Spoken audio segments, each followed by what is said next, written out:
I'm going to go ahead and share my screen. Hopefully everybody can see that. Yes, we can see it. Yes. Okay, thanks, Chris. All right, well, welcome and thank you for attending the May 3rd, 2023 virtual public meeting to discuss the Arlington Career Center use permit. My name is Olivia Sontag, and I'm here with I'm from the Arlington County Planning Division, and I'm the planner reviewing this use permit proposal. So welcome to all joining us remotely. I have with me today several other staff members who will be available to answer questions. These members include Robert Gibson from DES, Brett Wallace, Chris Kreider, and Laura Schaub from our urban design team, and Bethany Heim from DPR. So we're all kind of familiar with this environment, but I'd just like to cover a few items just to help coordinate some of the Q&A later in the meeting. So today's meeting is available to stream from the county website via Microsoft Teams link. There's also a dial-in phone option for those who wish to use it. If you do lose internet connectivity during today's meeting, please reconnect with us by phone. Please keep your video turned off and microphone muted until you are called on. These tools are located as icons on your toolbar. And if you do not see this toolbar, just try tapping or clicking on the center of your screen and it should pop up. All public comments must be shared verbally for the record. When called upon to speak, you must unmute yourself by clicking on the microphone icon. We won't have the ability to unmute you. So if you're dialing in by phone, just remember to press *6 to unmute. And then when you're finished speaking, please remute your microphone. At the meeting yesterday, we had a lot of comments posted in the chat, which is great, but please do try to reserve your comments for the Q&A time so that we can have those shared verbally and have the appropriate staff members available to respond. So lastly, this is a public forum. Today's meeting will be recorded and posted to the county website, and all information associated with today's meeting, whether written or spoken, is subject to the Freedom of Information Act requirements. So the purpose of today's meeting is to provide an update on the proposal and provide a forum for attendees to ask questions and provide constructive comments. I'll provide an overview of the project schedule, and then the applicant will make a brief presentation on the proposal. And we're going to try to save questions for the second half of the meeting. And our goal is to reserve most of the time, most of that second half of the meeting for public discussion. And we do have members of the applicant team and the staff ready and available to answer questions. All right, so I will start with a quick schedule overview in just a moment. Again, today's meeting, we're focusing on kind of trees, open space, play areas, urban design, and architecture. At the meeting yesterday, we talked about campus circulation, parking, streetscape improvements, and phasing plans. That meeting was recorded and will be posted on the webpage, and any material shared will also be posted. And then once the presentation has been made, we'll move on to the public Q&A. If you do have any questions, either throughout the meeting or following the meeting, my contact information is listed on the screen here, osontag@arlingtonva.us. So just a quick overview of what is being proposed with this use permit. APS is proposing a 5-story new career center with about a 1,600 student capacity, a 4-tiered above grade garage with about 345 to 360 spaces, partial demolition of the existing career center to accommodate the construction of that above grade garage, demolition of the Fenwick building, which a permit has been applied for, and issuance is anticipated sometime this summer. They're also proposing a central curbless plaza, which would just be limited to buses during pickup and drop off, and then to pedestrians, students, cyclists throughout the rest of the day. They're also proposing a synthetic turf field. It's not regulation size, but will be available to students for PE classes and other activities.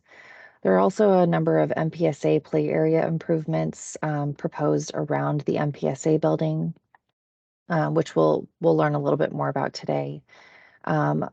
A host of different streetscape and site improvements, and then they are requesting modifications for parking, height, and setbacks. So far we've had 2 joint meetings with the PFRC and BLPC. Those were on March 15th and April 19th. Coming up next week, we have a meeting with the Form-Based Code Advisory Working Group. Although this is not a form-based code use permit, that group was involved in some of the early discussions. So we'll be sharing an update with them. And then we have the next Public Facilities Review Committee meeting on May 17th, and then a number of different commission meetings, including C2E2, Parks and Rec Commission, Transportation, and Planning Commission through the rest of May. And we right now are targeting a June 10th or 13th county board hearing.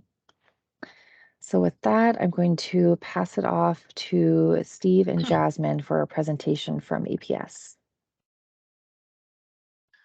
Thanks, Olivia, and good afternoon, all. Steve Stricker, Senior Project Manager with Arlington Public Schools. With me today from APS is also Jeff Chambers, the Director of Design and Construction Services. And finally, the project architect from Stantec Architects, Jasmine McDuffie. So Jasmine and I are going to team up on the presentation today. Jasmine's going to take the bulk of it, and after she completes, I'll go quickly over project phasing. So with that, I'll turn it over to Jasmine. Thank you, Steve, and good afternoon, everyone.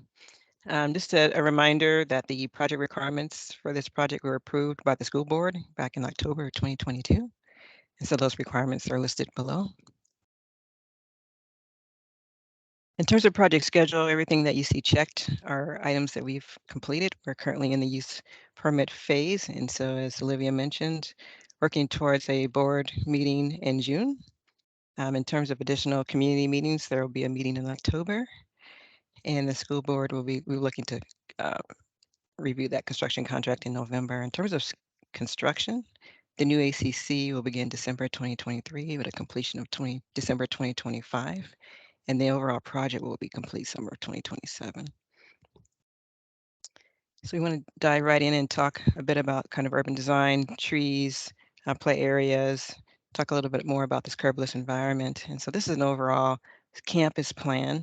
South Highland Street is on the west side of the campus, 9th Street South, 7th Street, and South Walter Reed Drive on the east side is on the bottom of the page. Couple of things I wanted to point out is we are providing the county required streetscape design along the perimeter of the site, and those are adjacent to the new fields, the existing ACC parking garage, along South Walter Reed Drive, and along 7th up until you get to the new ACC areas. As Olivia mentioned, the MPSA playground areas are being redeveloped, and those are located along MPSA along the west, north, and this east side. The streetscape will include canopy trees. We've been working with the county to try to maximize the amount of trees that we can provide along the streetscape. So we've increased that throughout this use permit process. In addition to canopy trees along the streetscape, we are looking at providing additional canopy trees within the site to provide shading. We're also providing proposed flowering trees within the site and along the edges, particularly on the 7th Street corner between 7th along 7th and South Walter Reed, and as well as some additional flowering trees on the corner of 9th Street and South Highland Street. There are also the smaller caliber trees located within the bioretention areas, and these are areas that are collecting stormwater management for the site, and those are depicted in this lighter green color. You can see those along the existing ACC north elevation. There are also some along the north side of the field, and there are bioretention areas along the ACC that are collecting rainwater. The streetscape planting strips will also include some ground cover areas as well. And we also have some additional planting trees along the path that will connect from 7th Street to the campus, as well as some additional canopy trees that are going to be located along the front of the north side of the garage to provide additional shielding view from that building. Before I move off this slide, I want to point out that this is a curbless environment, as Olivia mentioned. However, we are introducing a number of site furnishings to help define areas that would be only for pedestrians. And those are located along the edge. You see these kind of circles and rectangular areas. You'll see those closer up in some of the future slides, but I wanted to call your attention to that we are making sure that there are pedestrian-only zones defined for safety and also to facilitate circulation around the buildings and at entrances. In terms of play areas, there's the open field, play field, located number 3 here, and that's a synthetic turf field. It's going to be open for the public after hours, but used by ACC for PE classes. And there's a 4-foot fence that wraps around the majority of that, with a taller fence located along South Highland to catch any errant balls or frisbees. And there's also a tot playground area here that supports the Teen Parenting Early Childhood Development Program. That tot lot is accessed off of a sidewalk that's accessed off of 7th Street. And that sidewalk continues on and connects to the larger campus. In terms of main entrances to the building, the new ACC main entrance is located on the south end here, but there's also a secondary entrance off of 7th and additional entrances here, kind of midway through the building off of South Walter Reed Drive. And one other item just to point out, because it came up last week, is we are looking at, in addition to supporting bike traffic, we are introducing bike racks, both under the canopy areas located at the main entrance, but also throughout the site distributed at all the major entrances to the building. So there's bike racks here, located along all these openings along South Walter Reed Drive, additional bike storage here. There's bike racks planned for around the field.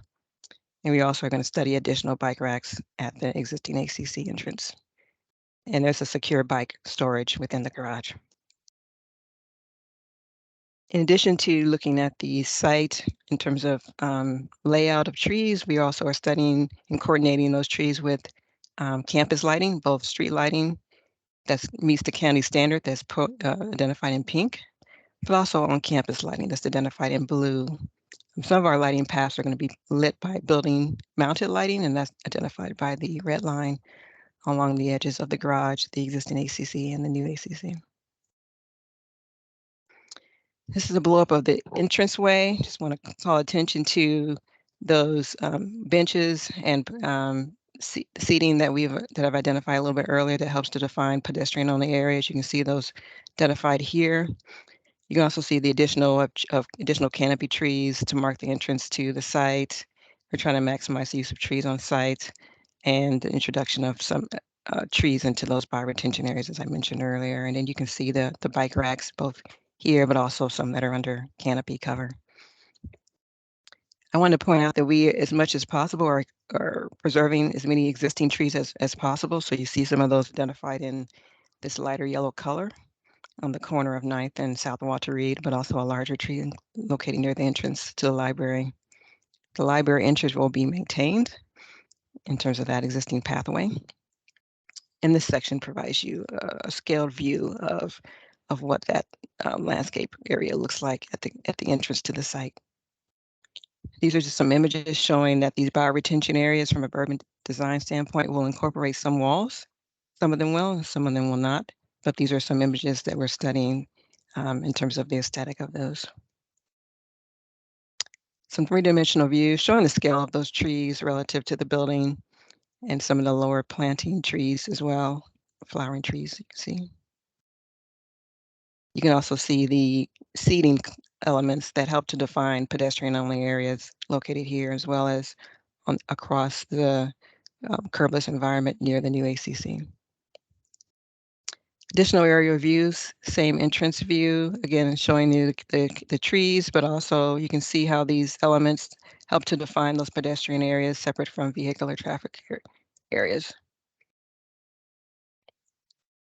This is a blow up of the north end of the new ACC, a little better view of that sidewalk connection from 7th Street that will connect to the remainder of campus. It also provides access to the teen parenting and early childhood tot lot area. There's the entrance, the blow-up entrance of the 7th Street. You can see the bike tracks here and some additional understory and decorative or flowering trees intermixed with canopy trees located on this corner. And these are some three-dimensional views of that corner. If you're standing on the corner of 9th and South 7th Street and South Walter Reed Drive, you can see the mixture of canopy trees and flowering trees, both at the entrance, but also along the South Walter Reed Drive section of road. This is a blow-up of that play field that I was referring to earlier. As I mentioned, there's a fence surrounding the entire play field. Trees that line the street on South Highland to create that streetscape. The black dots represent the street lighting that we are considering at this moment. Around the field will be surrounded by trees that are both within bioretention areas and those that would be within planting strips. And in the middle of the site, there's a tree grove that's going to provide some additional shading on campus. And these are some present images of what that space could feel like.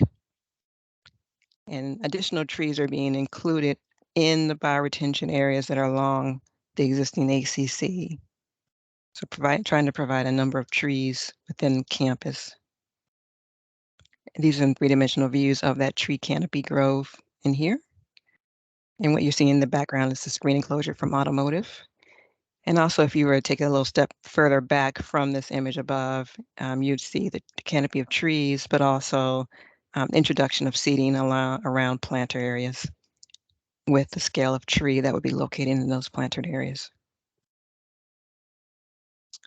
This is a view standing on Highland. It gives a good image of how those site furnishings provide separation between pedestrian-only zones and areas where vehicles will be allowed to travel.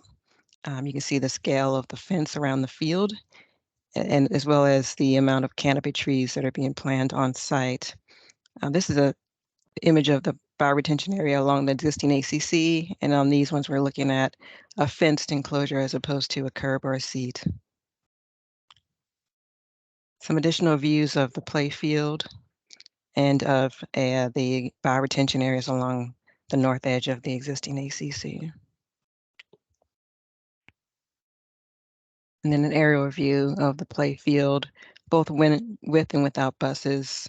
Again, this is probably the best view of showing how those site furnishings can help to define those pedestrian-only zones within this curbless environment.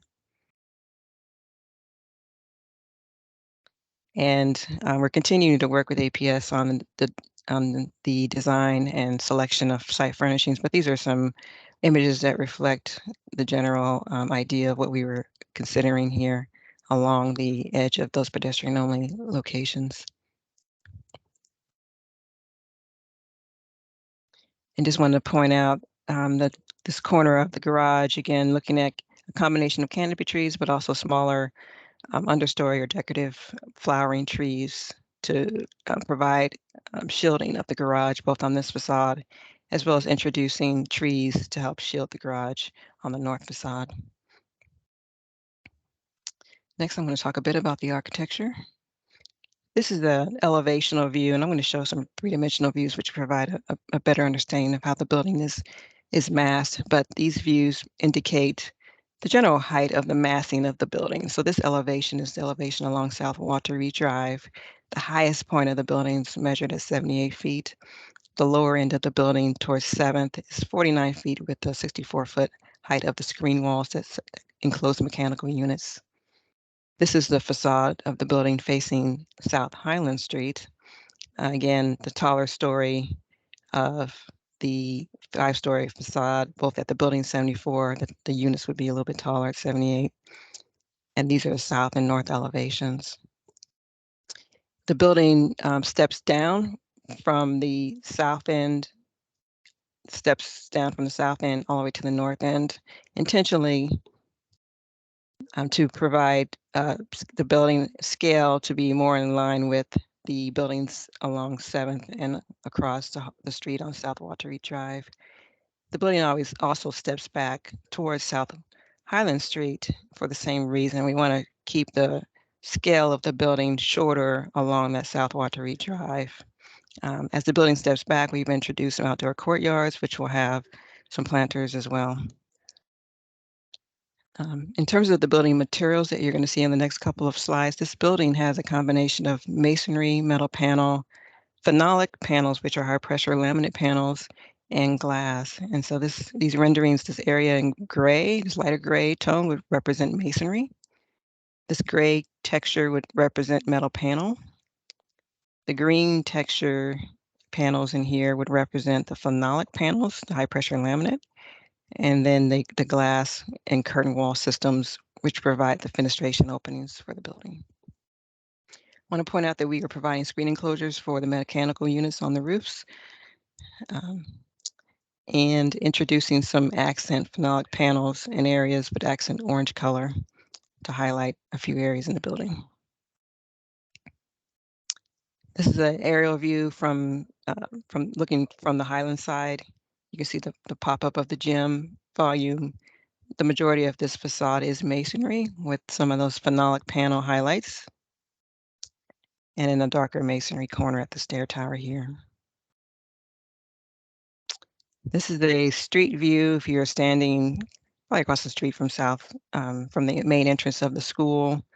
A better view of that masonry corner, the metal panels, the phenolic panels that would be intertwined with the curtain wall. And this is a street view looking at the 7th Street entrance. Again, masonry primarily with phenolic panel accents, and then the screen enclosure. And this is a view if you're standing on South Highland Street. You can see the field here and the entrance to the curbless environment and the corner of that 5-story volume. This lower orange wall represents the screen enclosure for the automotive program. In terms of the garage finishes, we're looking at the introduction of metal panels with some gradient color to provide some interest and some energy to that facade, and looking at introduction of canopies where we have entrances. The garage itself would be precast concrete. This is a view of the east facade of the garage, introducing glazing into the stair to provide some visual for security. And this is a view from the corner of 9th in South Highland. Again, seeing that metal panel. In this elevation, it follows the profile of the ramp of the garage. And this is the corner of the building where you would look from Highland Street and see the north end of the garage and trees. And again, a window into the stair tower to again to provide some passive security, visual access into the garage. These boards are a little smaller, but they provide information on the materials that I've identified. This is the description of all the materials that are being proposed. This is an image that shows an image of the material from the manufacturer's website. And this is the proposed finish or finishes for that material. There's a finished board here for the new ACC. And we also have a finished board for the garage with a similar breakdown in terms of description, image of the material, and then the proposed color. With that, Steve, would you like me to continue to show these, or would you like to share your screen? Thanks, Jasmine. I'll go ahead and share my screen. Okay. Let me know when folks can see that. I can see it. Great. So in the interest of time, I'm going to go through this very quickly to allow more time for public comment and discussion. I went over this same presentation yesterday, so if folks are interested, you can certainly access the previous presentation. What you see on the screen now is the existing conditions on site. I will say with regard to the phasing plans, a major caveat, this is a draft phasing plan subject to change. We're basically in the middle of design now. So there could be some design changes that would have impact, permitting changes. Once we get a contractor on board, their means and methods, and of course, unforeseen conditions that we might encounter during construction could have implications on the phasing. So keep that in mind as we go through. Our goal here is to maintain 250 spaces between on-site parking, of which we currently have 150 spaces. And we also have 100 spaces that we lease at the existing ECDC garage. So our goal is during the course of construction, even though parking on site may change a little bit, and it does, and it will, the overall goal here is to maintain 250 spaces for school staffs. Jasmine's presentation noted the location of the new ACC building, which is in the northeast corner of the site. And of course, the existing Fenwick building is located in the footprint, as are some of the MPSA play areas. So there's a couple of subphases prior to the main building construction that we're calling Phase 1A and Phase 1B. Phase 1A is the relocation of the MPSA play areas. Those will occur around the perimeter of the existing MPSA building. Generally, that work will happen this summer, although we are going to start sometime in May with construction of a natural grass field just to the east of the Montessori building, so that that field has the best ability to grow in prior to handoff to the school in the fall. So that's Phase 1A. Phase 1B, as I said, the demolition of the Fenwick building. And you'll notice the limits of construction for this project actually have a big impact on the current MPSA bus loop. We actually reconfigure the parking lot in this summer work to have a U-shaped bus loop for MPSA that'll enter and exit off of Highland. The existing ACC bus loop generally maintains as we increase the limits of construction for both the Fenwick demo and for the new ACC facility construction, which is our Phase 2. So as Jasmine mentioned, this is a 2-year construction starting around January 2024, going through January 2026. You can see those bus loop changes maintain. We do lose some parking spaces during this phase, but as noted, we'll endeavor to maintain our 250 total for the school. And once the existing the new building is built, that allows us to move the existing ACC program into the building and proceed to Phase 3. Phase 3 will allow for demolition of the shops on the south side of the existing ACC building, and that allows for the construction of our 4-story parking garage at the corner of 9th and Highland Street.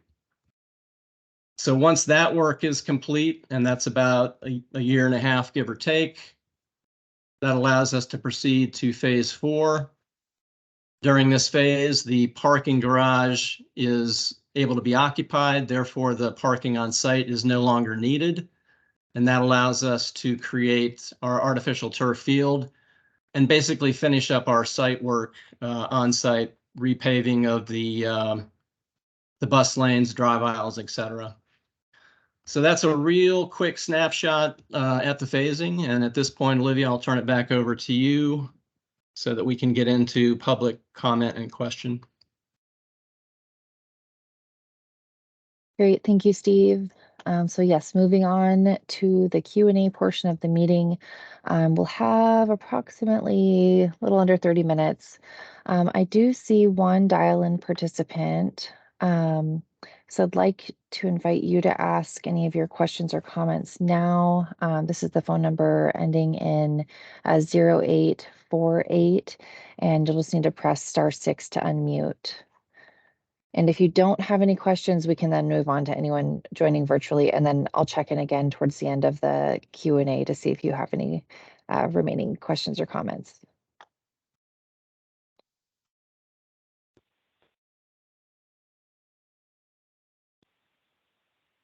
No questions, thank you.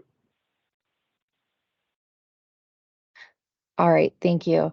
Okay, I see Amy H. has a hand up.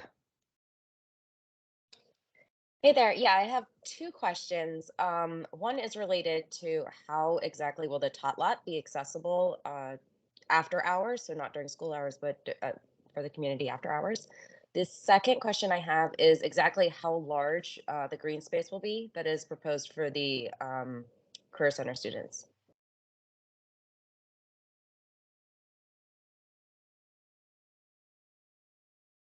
Jasmine, can you comment on the size of the green space? I don't have that handy.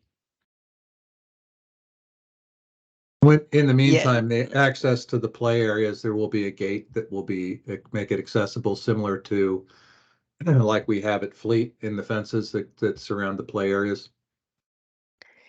Yes, the playground is 185 feet wide, and I think the depth is around 200.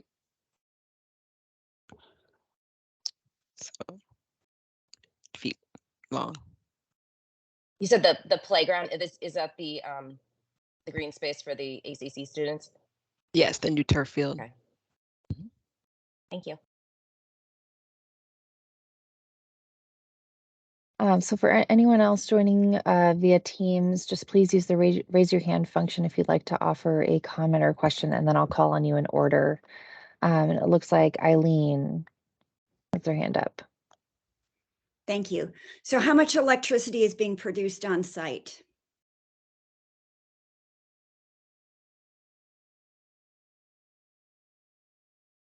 At this point, we don't have that calculated. We are going to be looking at the opportunity for a PPA for solar panels at available rooftops.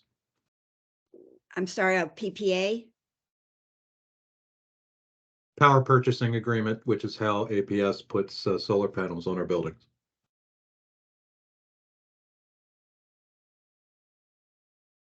How about the fact that the materials don't seem to be, the materials on the side of the building don't seem to be generating any electricity?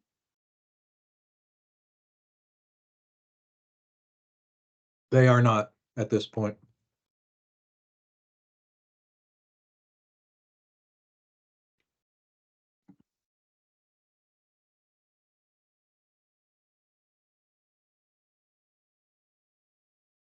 All right, Stephen? Thanks, Olivia. Do we have calculations yet for the impervious area pre-use permit and the new permeable area inside of this use permit? We don't have that calculation. We actually talked about that yesterday following the meeting, so we will be looking into that. All right, thanks, Jeff.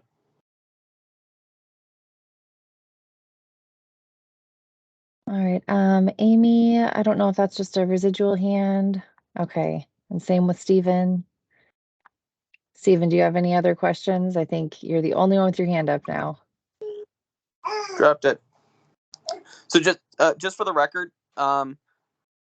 Olivia, the streetscape improvements along meeting the standards, just for the record, there are no streetscape improvements along the north side of Highland or the east side of, I guess, can we have the cursor show us exactly where we're going to meet streetscape standards?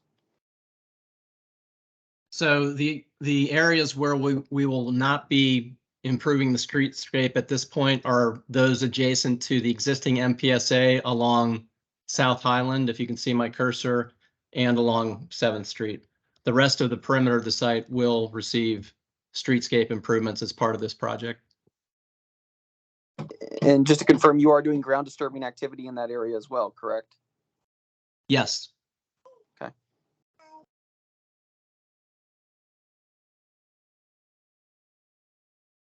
All right, I see Christy has a hand up.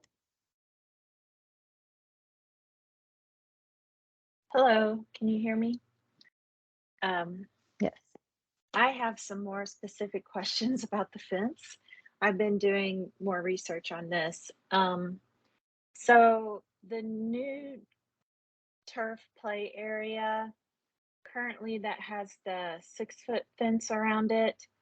And for instance, it also has the fence not only along Highland, but along the sides, like, what would you call that, perpendicular to Highland? And I'm wondering, are the 6-foot fence that's currently enveloping the entire portion there, is that staying in the, and I'm going to tell you the reason I'm asking this.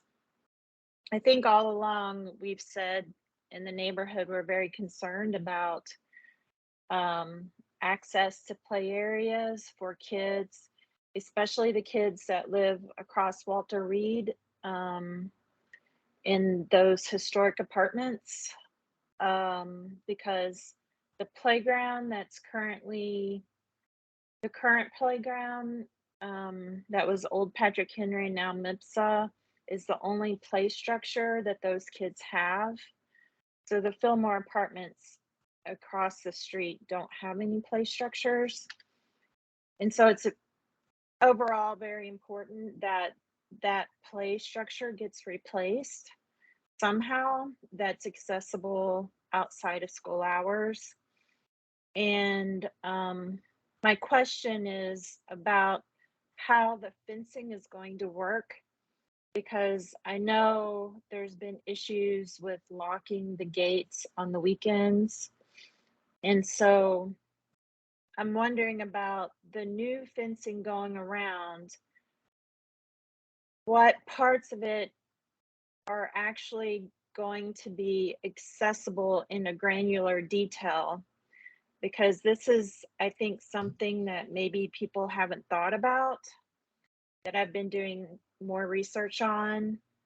And I think we need to be very careful about how the fencing is put up and what parts are accessible and where the gates are. Because again, some gates are locked, and there has to be a discussion about if the entire area is gated, fenced with the gate, there has to be a discussion about, is it going to be locked or unlocked? If there's a portion that's locked, the rest of it has to be unlocked. And so that gets into the granular details of where the fencing is and where the grates are. So my question right now is, I know there's the 6-foot fence around what will be the turf play area, and I know that area is locked a lot of times. So is that gating perpendicular to MIPSA or Highland? Is that 6-foot fence going to remain, so that, let's say, for sake of argument, that very small portion can be gated, but the remainder can be, locked, but the remainder can be unlocked? It is the intent, Christy, that all of the fencing be unlocked during non-school hours on the perimeter of the site. That's the new play structures, as well as the new basketball area, as well as the grass turf field and the primary play areas along Highland Street. What will be locked and continue to be locked is the fence that surrounds the koi pond, because we don't want kids falling into the pond. Right. So my understanding from doing some more research is that what's currently in the 6-foot area is locked because of kids because of concerns about the removable areas being stolen. And if this new playground equipment is also movable, is there still going to be that concern such that it will be locked? So Christy, in response to that, the new equipment is all set in ground footers, so it's not movable. Okay. The 6-foot fence that is currently around this area that you referenced, that's a paved area now, but that 6-foot fence will continue down Highland around 7th to encompass the primary play areas in this location.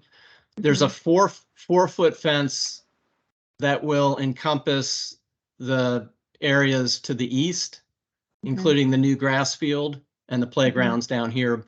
As Jeff said, both of those areas will have fences such that, gates that'll be accessible to the public on off hours. Okay, so I think there needs to be some memorandum of understanding that APS expects those areas to be unlocked, because my understanding is that sometimes they're locked on the weekends because of concerns about kids getting in and jumping to the top of the MIPSA roof, which I can understand those concerns, but I am very concerned about access.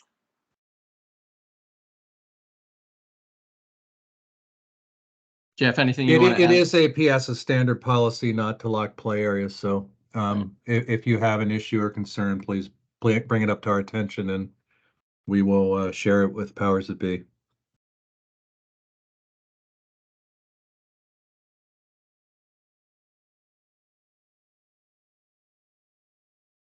All right, thanks, Christy. Eileen? So I wonder if you could clarify for me about Americans with Disability Act parking. My recollection is that Fleet had problems with having any parking easily accessible. And seems to me there was another school down near Roslyn that's been an issue.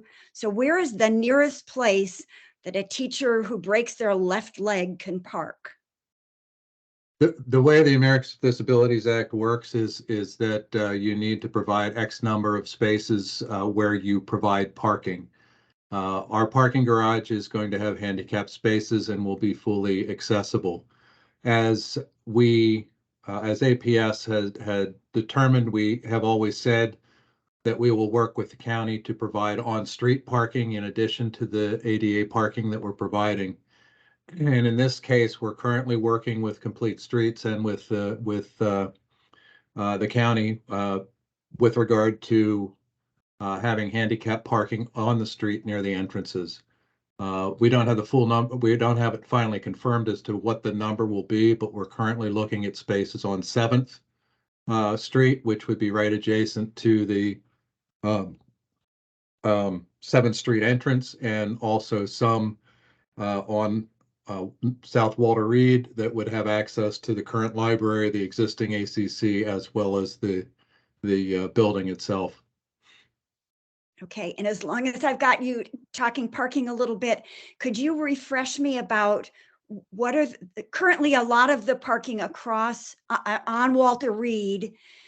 People at the Fillmore Apartments park there evenings and weekends. And so is that all going to go away? So this would be the parking on South Walter Reed, say where the Fenwick building is towards 7th Street. That's not going to be public parking anymore. Is that correct? There will be parking. There will be some time restricted parking during school hours on the school side of the street. Again, that's not fully determined. The county controls the streets. So we will be working with them to establish what will be where. The east side of the street, I believe, will remain parking as it currently is. Now with Complete Streets and the bus stop changes that are going to happen, there may be some spaces that are removed. And because of the protected bike lanes, there may be some spaces that are not where they currently are. So there will be modifications, but I don't think that the entire street will have all of its parking removed. Okay, thanks. This is Thanks, Robert Gibson Eileen. from Arlington DES. Thanks, Rob. Transportation. So the Complete Streets is looking to maximize the amount of parking on within the project area while achieving improvements for transit and for biking. So it is not our intention to remove parking. Parking will shift around. And as we always do, we'll work with the complex nature of all the different users of our rights of way to maximize the use of on-street parking. We do not have requests from APS to modify the hours and operations associated with the parking along their frontage streets that is not on the actual school side of the street. So we are not anticipating APS requesting specific changes in those areas. Thanks, Rob. We've had a few people join us since we started the Q&A, so just feel free to use the raise your hand function if you would like to offer a comment or question. Stephen, you're up next. Thanks, Olivia. Follow up to Christy's question and the comment from staff about the extension of the 6-foot fence along the new turf play area and the new playground at the intersection of South Highland and 7th. The existing fence has a setback of about 2 feet, maybe 18 inches from the current sidewalk, which you are planning to not improve, is what I understand. Will the wraparound and extensions also have that same setback from the sidewalk?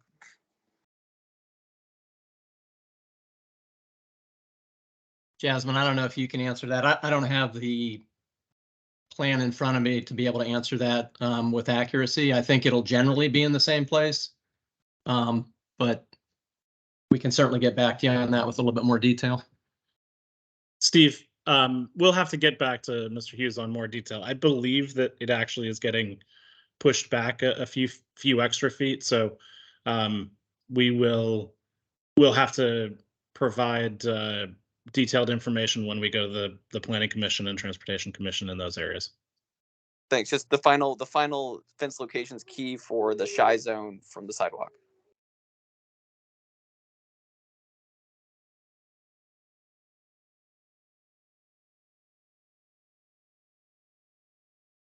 All right, thanks, Stephen. Appreciate that feedback. We'll make sure we have that information at those upcoming meetings. So I don't see any other hands up at this point. I do want to follow up with our one dial-in participant, just in case there are any comments or questions that have come up. And if not, it looks like we will wrap up the call. Stephen, did you have one final question or comment? I do. I'd have a question for APS staff. So the existing landscaping plan and the new playground locations have a lot of existing trees being removed, despite the fact no land disturbing activity is going on in those areas.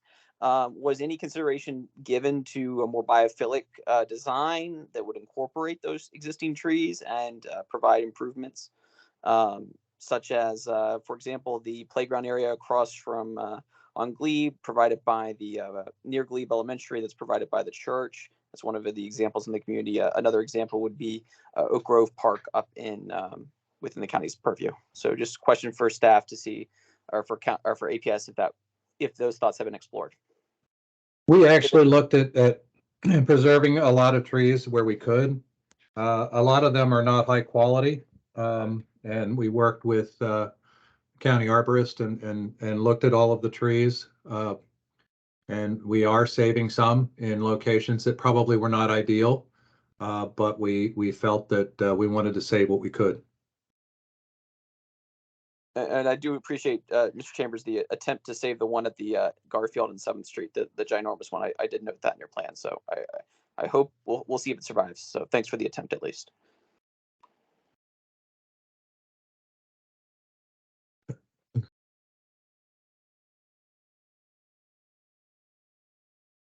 All right, last call for comments.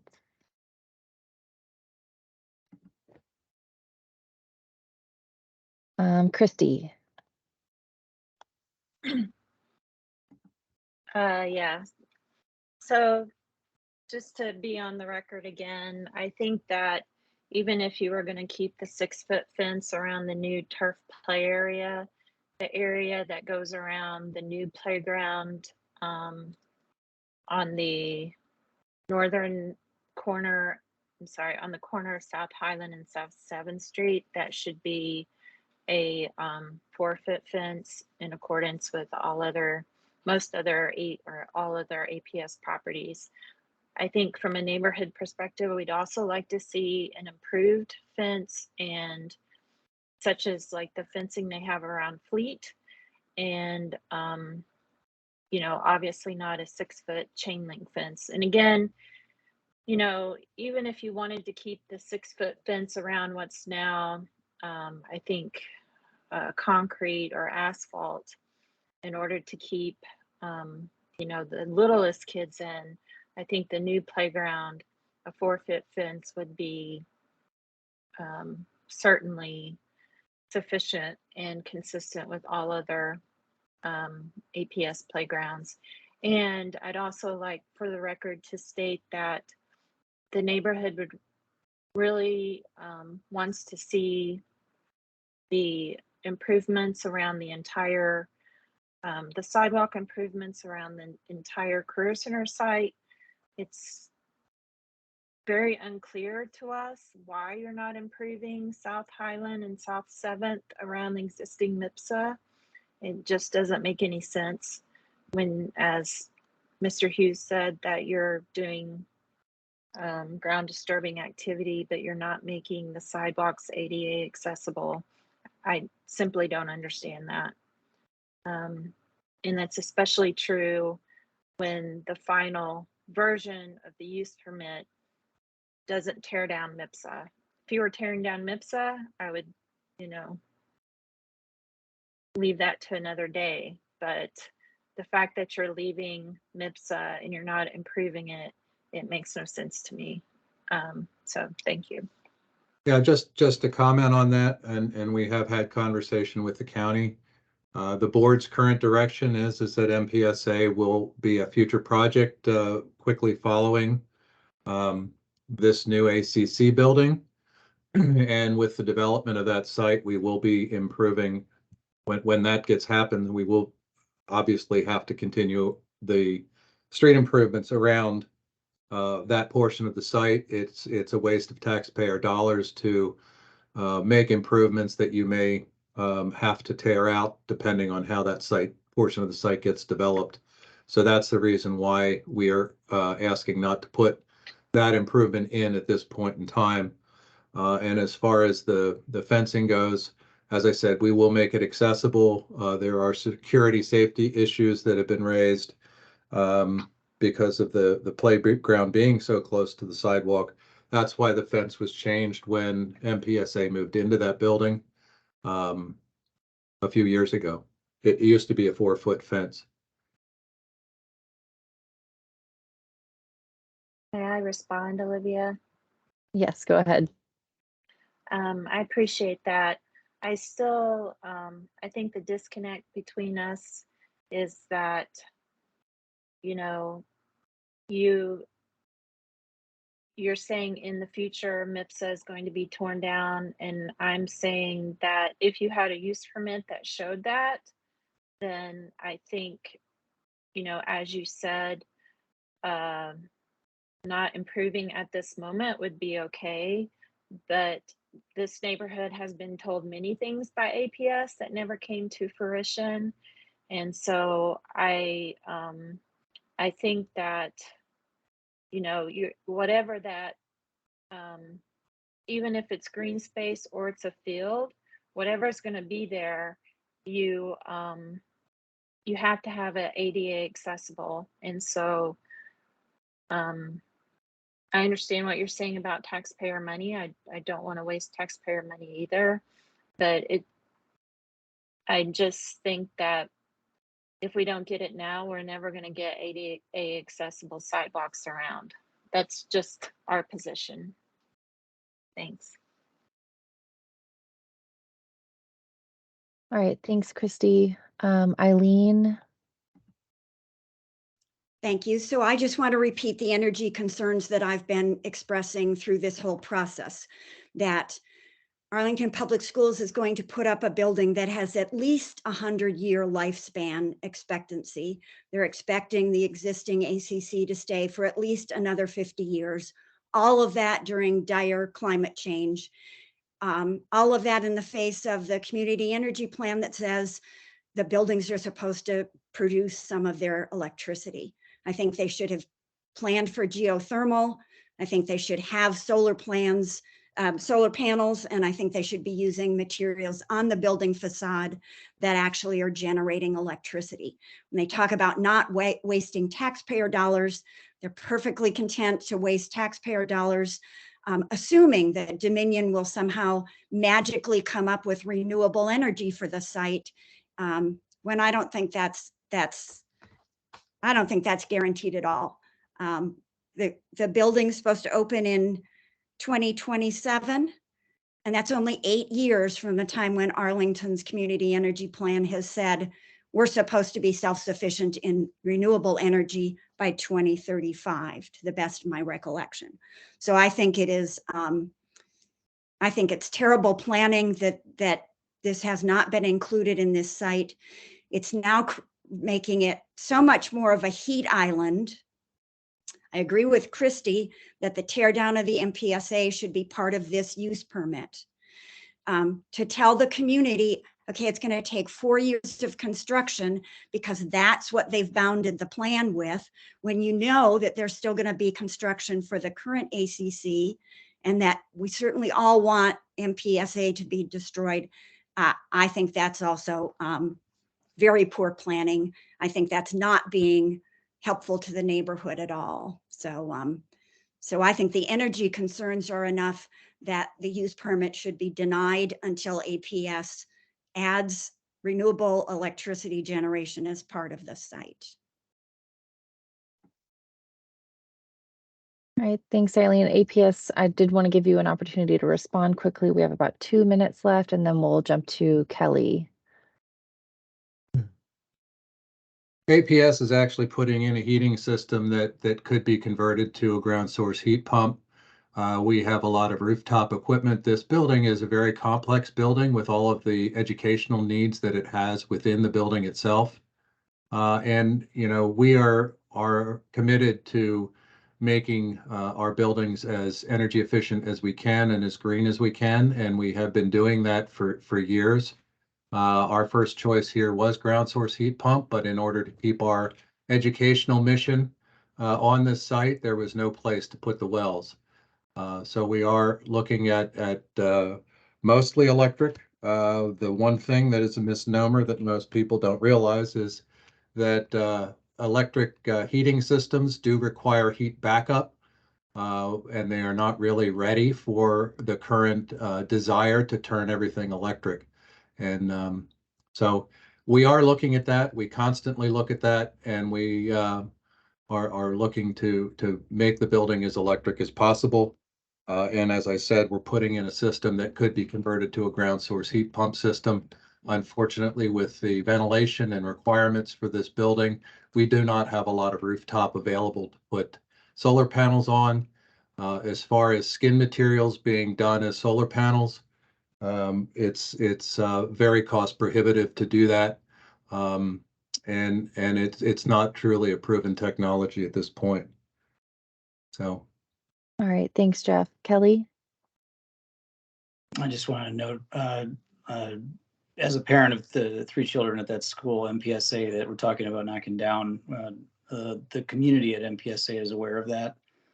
The fact that the school's going away, that's part of the move plan. And I know there's a lot of angst around whether or not the building's coming down, but I believe the entire community expects it to go down, not least because there's only a set amount of seats on site, and because our children need a place to go to school for the next 4 years until they move into the new facility and then knock the building down. The other thing I wanted to just mention briefly is I'm the vice chair of the FAC, and we've talked about this extensively over the last couple of years. And I will say that getting the current bond approved was definitely an uphill battle. And every single angle was taken in terms of how the expenses play out. So I second and third the desire not to waste taxpayer money in the short term, even if it's a little bit painful. I think in the long term, it will benefit all of us to look forward to that next 5-year plan. Thanks, Kelly. And I do see one last question in the chat. It's asking on the final condition map on the screen right now, the upper right corner, it says new playground. This area is full of mature trees and very little to no open space at all. Are you planning on removing the trees?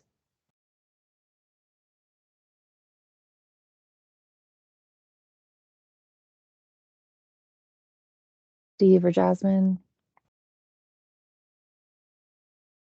Yeah, sorry, sorry, Olivia. There are a number of trees that get removed in that area to accommodate the new play structures.